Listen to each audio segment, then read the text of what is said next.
What is going on, Pretender here, back with another Honkai Star guide, and today I'm here with the full build guide for one of the characters that will be rerunning in the second half of 3.0, being Boothill. So this video I'm going to be taking you over his kin Eidolons, then I'll be taking you over his best lightcone options, followed by that will be the best Relic set and Planar Ornaments, and then finally the Mainstat and Substat recommendations. I plan on having a full build guide for every character that is new and will be returning in 3.0.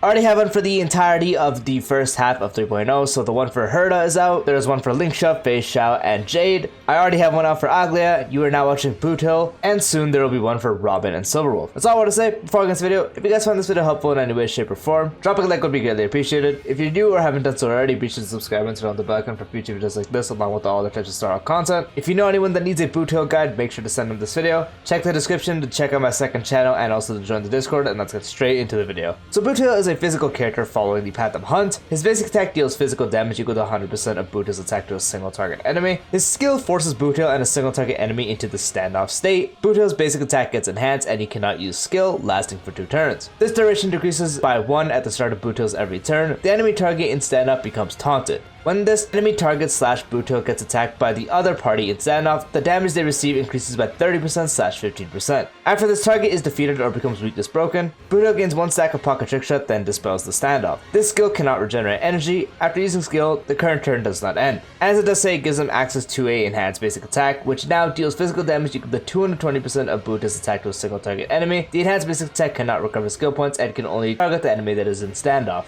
His ultimate applies physical weakness to a single target enemy, lasting for 2 turns, deals physical damage equal to 400% of Boothill's attack to the target enemy, and delays their action by 40%. His talent: each stack of Pocket Trick Shot increases the enhanced basic attack's toughness reduction by 50%, stacking up to 3 times. If the target is weakness broken while the enhanced basic attack is used, based on the number of Pocket Trick Shot stacks, deals break damage to the target equal to 70% / 120% / 170% of Boothill's physical break damage. The maximum toughness taken into account for this damage cannot exceed 16 times the base toughness reduction of the basic attack's Skull Crush Spurs. After winning the battle, Boothill can retain Pocket Trick Shot for the next battle.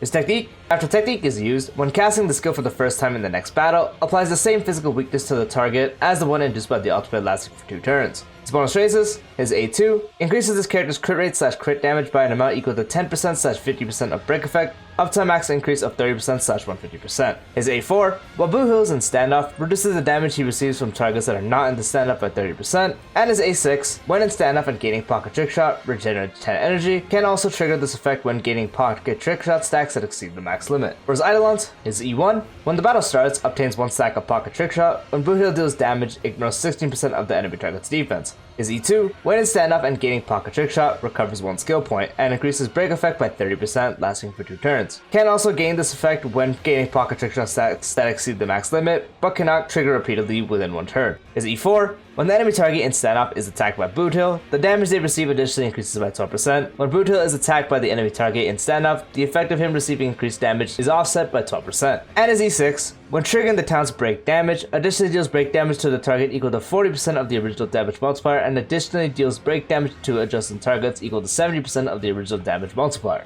Take a look at the best Lightcone options for Boothill. Unfortunately, there really isn't many options past the main 3 that you will be using. But obviously the best one is going to be his own signature Lightcone, which provides him a 60% increase in break effect, and the break damage dealt by the wearer ignores 20% of the target's defense. When the wearer's break effect in battle is at 150% or higher, increases their speed by 12%. So a whopping 60% increase to break effect is already very good on its own. And on top of that, break damage you do deal will ignore 20% of the target's defense, and if you guys don't know, Boothill primarily deals break damage, and one of the best sources of damage increasing for break characters is ignoring defense. So this Lightcone providing you 20% at that is very good. And the other best stat for building break characters besides just break effect is also speed. So this also providing you 12% speed, assuming you do have 150% or higher break effect, which on Boothill you definitely will have, especially in battle. The 12% speed you do gain is also very good. So once again, providing 60% break effect is super good, and now getting 20% defense ignore when dealing break damage is extremely good on its own.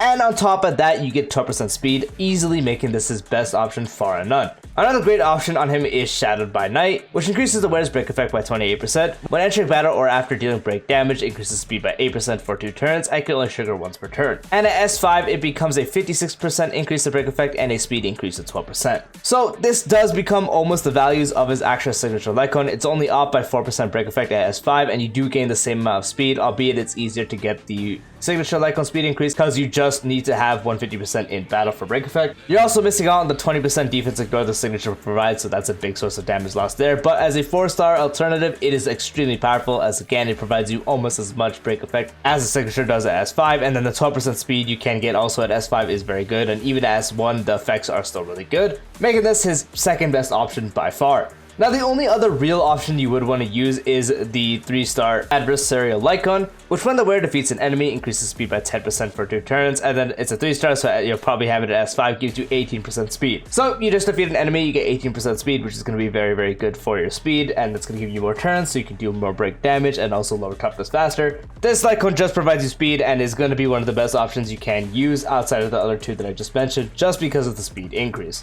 Now, there's only really 2 other options you want to use, and it's better off if you end up using one of the other ones mentioned. If you don't have a signature, then just use Shadow by Night. If you don't have Shadow by Night, surely you have a S5 adversarial Lightcone. You just want to go ahead and use that, but maybe you kept getting rid of the 3-star ones you have, so you'll keep note and try to get it up when you do summon again. In the meantime, you can also opt to use Subscribe for More, which the wearer's basic attack and skill deal 24% more damage. This effect can be increased by an extra 24% when the wearer's current energy reaches its max level, and then at S5 it becomes 48% for both values.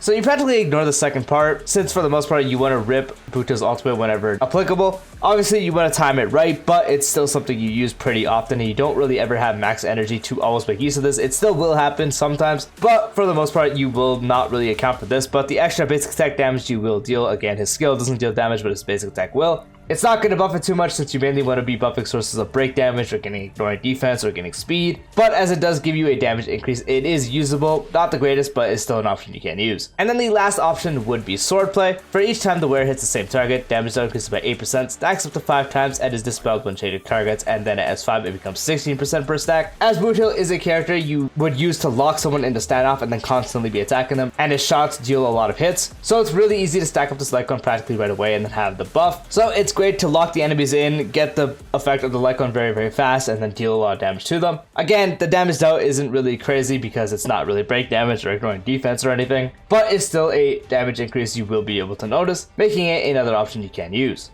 Taking a look at the best relic options for Boothill. The best one is going to be 4-piece of the Iron Cavalry set, which the 2-piece provides 16% break effect, and the 4-piece, when you do have 150% or higher break effect, the break damage dealt to the enemy target ignores 10% of their defense, and if you have 250% or higher break effect, the super break damage dealt to the enemy target additionally ignores 15% of their defense. So 2-piece giving you break effect is really good, since the main stats for characters like Boothill and just other break characters, the main things you want to focus on is break effect and speed, and then the 4-piece providing you defense ignore, providing you do hit those thresholds, which you definitely will be doing, makes this so powerful as it's one of the only ones that can help you get a defense ignore. And as once again, defense ignore is super broken, especially for break characters, this easily becomes the best in slot, even if you do not have the second part. So if you're not running him with someone like Fugue or Harmony Trailblazer and you're doing like an action advanced team, so you don't actually have access to super break, even without that, the first part of the 4-piece giving you the 10% ignore for dealing break damage is still going to make this his best in slot, far and none. Another option you can actually use is the 4-piece of the Quantum set, which the 2-piece is useless as he doesn't deal quantum damage, but the 4-piece, when the wearer deals damage to a target enemy, ignores 10% defense, and if they have quantum weakness, additionally ignores 10% defense. So it practically just becomes a free 10% defense ignore, and if they have quantum weakness, it becomes 20%, so it's just a nice other source of defense ignore. It's alright if they just have no weakness to quantum, so just the extra 10% defense ignore, it's alright in that case. It's not going to be that crazy, but if they do have quantum weakness and you get the full 20%, then it becomes really, really solid. But with or without quantum weakness, it's still a good option you can use overall. Another option you can use is 4-piece of the Thief set, which the 2-piece gives you 60% break effect, and the 4-piece gives you an additional 60% break effect, and when the wearer does inflict weakness break on an enemy, regenerates through energy. So it's pretty much the same as running 2-piece break effect and 2-piece break effect, but on top of that, if Boothill does inflict weakness break, he gets 3 energy, which can help with this all uptime, so you can implant more physical weaknesses and also lower toughness bars faster. So a big increase in break effect is already going to be really nice there, and then the extra energy can come in clutch, making this another option. Past that, it is practically just combining 2-piece and 2-pieces, so you can do 2-piece of one of the break effect sets, so you can do 2-piece Iron Cavalry, 2-piece Watchmaker, 2-piece Thief, and then you can combine it with another 2-piece set, so 2-piece break and 2-piece break, or you can opt to do 2-piece break or 2-piece of one of the speed increasing sets as well, as the Hacker Space gives you 6% speed, and same with the Relieved Ordeal, same 6% speed, or the 2-piece, so you combine 2-piece break and 2-piece speed, just so you can get higher speed, since Boothill is going to want to be pretty fast. So once again, 100% recommend just getting a 4-piece Iron Cavalry. It's going to be far and none his best in slot. 4-piece Quantum is also an option even if they're not weak to Quantum. 4-piece Thief is also good. And then past that is doing 2-piece Break, 2-piece Break, or 2-piece Break and 2-piece Speed. For the best Planar Ornaments, overall the best and most universal one you can use is Talia, as it gives you a 16% increase to break effect, and once you do have 145 speed or higher, you get an additional 20% break effect, giving you up to 36% break effect. And since Boothill is going to want more than 145 speed, this is going to be the set you will want to use, as it's a free 36% increase to break effect, so that's going to be really nice overall. And as I mentioned, Boothill is definitely going to want to have more than 145 speed, so again, it just becomes a free break effect increase, making it his best option overall to use. And the only other option you really want to use is if they are weak to fire. If you check the battle and they are weak to fire, you can also opt to use Forward Set, which gives the wearer 6% speed, and when attacking an enemy, and when the wearer attacks an enemy that has fire weakness, the wearer gains a 40% increase to break effect for 1 turn. If you are attacking an enemy that does indeed have fire weakness, this set will outperform Talia, as it gives you 4% more break effect than Talia does, on top of that giving you 6% speed, but is a lot more restrictive because enemies have to have fire weakness and you can't implant fire weakness as someone like Firefly can. Boothill is a physical character that can implant physical weakness. He can't implant fire, so you're not always going to be able to use this ornament. You'd have to check and make sure they have fire weakness for the enemies you do target, and if they do, you can go ahead and use this, but I'd 100% recommend just getting Talia instead, since it's just a speed requirement and then becomes a free 36% increase to break effect and a lot more universal. So once again, I'd just recommend getting Talia. For the main stats on the relics, for the body, you can practically run anything you want. You just want to make sure you pick the best one that will have the most amount of speed and break effect, since those are going to be the 2 most important stats for any break character you are using. If you want to be really optimal, then you can make sure to get a good speed and break effect crit rate body. Crit rate will be the best since crit does make up a small portion of his damage. It's mainly break damage, but crit still does affect that. So if you want to be truly optimal, you can run crit rate, but once again, just use whatever you have that has the best speed and break effect stats. For the feet, you want to have speed. For the orb, same thing as the body, just use anything, and if you want to be optimal physical damage. And for the link rope, you want to have break effect. For the substats, you want to focus on getting as much speed as possible. Minimum 145, especially if you are running Talia, then you want to make sure you have 145 speed. That is going to be the bare minimum, but you definitely want to aim for having around 160 or higher speed. That's going to be great. You can also account for in-battle buffs, such as having Ru on Mei on the team, which is always going to be the thing for the most part. So her 10% speed buff is going to be good. Then you just need him to get 150 speed, and then you'd get the total amount of 160 that you would need. But overall, making him sit at a 160 base speed is going to be very nice. Past that is just going to be more break effect. You want to make sure you get enough break effect to where you can satisfy Iron Cavalry fully, and even if you're not using Iron Cavalry, you want to stack as much as possible. Getting around the 240 to 250% range can be a bit less if you're running someone like Harmony Trailblazer, who can provide a bunch of break effect if you have Watchmaker as well. Stuff you do want to account for, but once again, you want to focus on getting speed. Once again, that would be a minimum of 145, but you definitely want to shoot for getting 160 or higher. Past that will be break effect, and then you can also opt to get some crit stats. Again, it's not going to be as important as getting 160 speed and also up to 250% break effect, but some crit rolls can be nice.